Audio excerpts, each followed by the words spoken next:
अस्सलाम वालेकुम ख़वातीन व हज़रात। मुझे आज की इस वीडियो में रिसेंटली जो मियाँ वाली एयर बेस के ऊपर अटैक हुआ है दहशत गर्दों का, उसके ऊपर आपसे बात करनी है।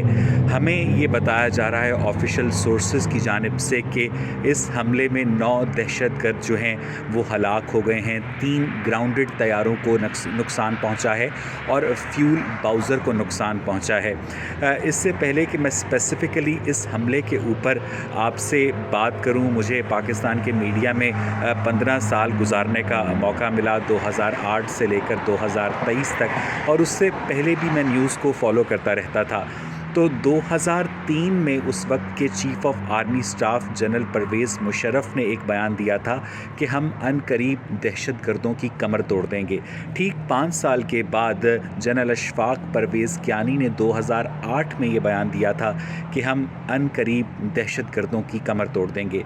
उसके भी ठीक 5 साल के बाद 2013 में जनरल राहील शरीफ ने भी कौम को ये खुशखबरी सुनाई थी कि हम अनकरीब दहशत गर्दी की कमर तोड़ देंगे। और उसके ठीक 5 साल के बाद जनरल कमर जावेद बाजवा, जो कि चीफ़ ऑफ आर्मी स्टाफ थे अपने वक्त के, उन्होंने भी यही पैगाम दिया था कि हम अनकरीब दहशत गर्दी की कमर तोड़ देंगे। और अब 2023 में जनरल आसिम मुनीर, जो कि चीफ़ ऑफ आर्मी स्टाफ हैं, उनका भी यही कहना है कि हम अनकरीब दहशत गर्दी की कमर तोड़ देंगे।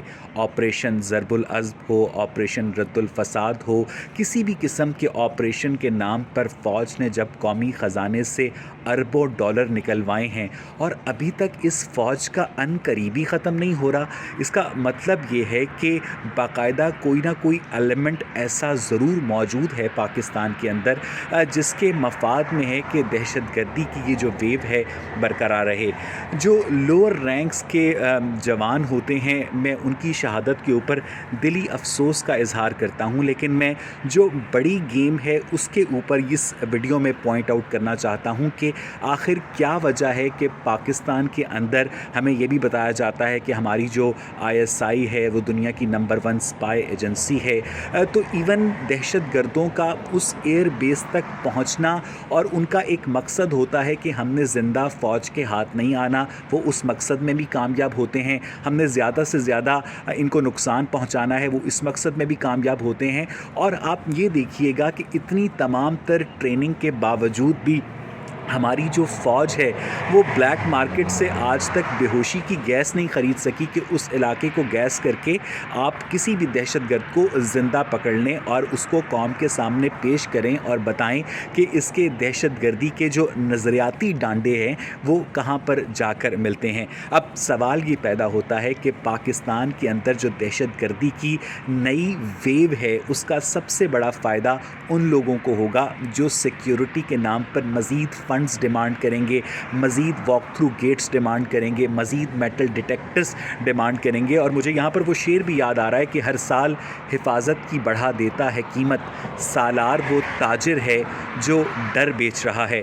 आप सबको याद होगा कि 22 मई 2011 को कराची की शारा फैसल के ऊपर जो पाकिस्तान नेवी की जो मेहरान बेस थी उसके ऊपर भी इन लोगों ने अटैक किया था। उसके बाद 8 जून 2014 को कराची एयरपोर्ट के ऊपर अटैक हुआ था। फिर दिसंबर 2014 में APS पेशावर हुआ था। और अभी रिसेंटली ये वाक़या इस बात को साबित करता है कि अगर ये सो कॉल्ड दहशतगर्द और इन्हें पाकिस्तान की इस्टेब्लिशमेंट के इंटरनल एलिमेंट्स की अगर किसी किस्म की सपोर्ट भी हासिल नहीं है तो मैं उस ऑर्थोपेडिक सर्जन को ज़रूर दाद देता हूँ जिससे ये दहशतगर्द अपनी रीढ़ की हड्डी जुड़वाते हैं, क्योंकि हमें तो यही बताया जाता है कि हमने दहशतगर्दी की कमर तोड़ दी है। भाई अगर आपने दहशतगर्दी की कमर तोड़ दी है तो इन दहशतगर्दों का जो ऑपरेशन है वो एग्जीक्यूट होने से पहले आपको इन्हें गिरफ्तार करना चाहिए। पाकिस्तान पीपल्स पार्टी के वज़ीर दाखिला हुआ करते थे रहमान मलिक, एक मरतबा प्रेस कॉन्फ्रेंस कर रहे थे तो भोलपन में उनके मुंह से निकल गया कि दहशतगर्द बहुत ट्रेंड थे। तो एक सहाफ़ी ने उनको चोट की कि फिर आप कब अपनी फोर्सेस को उनके पास भेज रहे हैं ट्रेनिंग के लिए। उसी रहमान मलिक साहब ने एक तरीका डिवाइस किया। पहले ये लोग माना करते थे हाँ जी इंटेलिजेंस फेलियर है, हाँ जी सिक्योरिटी लैब्स है, हाँ जी हम अपने इंतज़ामात को बेहतर करेंगे। अब इन्होंने नॉमनक्लेचर ही तब्दील कर दिया। उन्होंने ये कहना शुरू कर दिया कि हमें अपनी बहादुर अफवाज पर फ़ख्र है। इन दहशत गर्दों का इरादा 100 बंदे मारने का था, इनकी वजह से सिर्फ 10 बंदे मरे हैं। बहुत बहुत शुक्रिया आपका।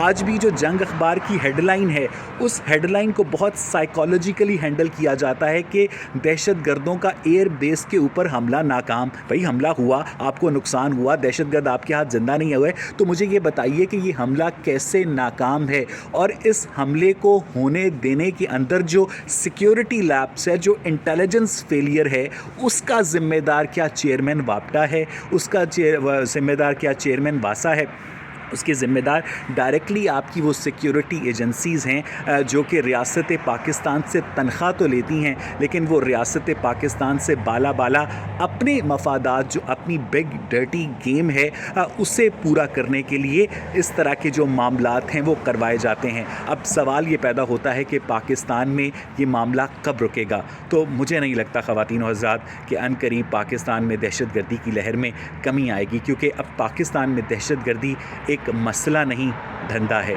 आज की वीडियो देखने के लिए शुक्रिया।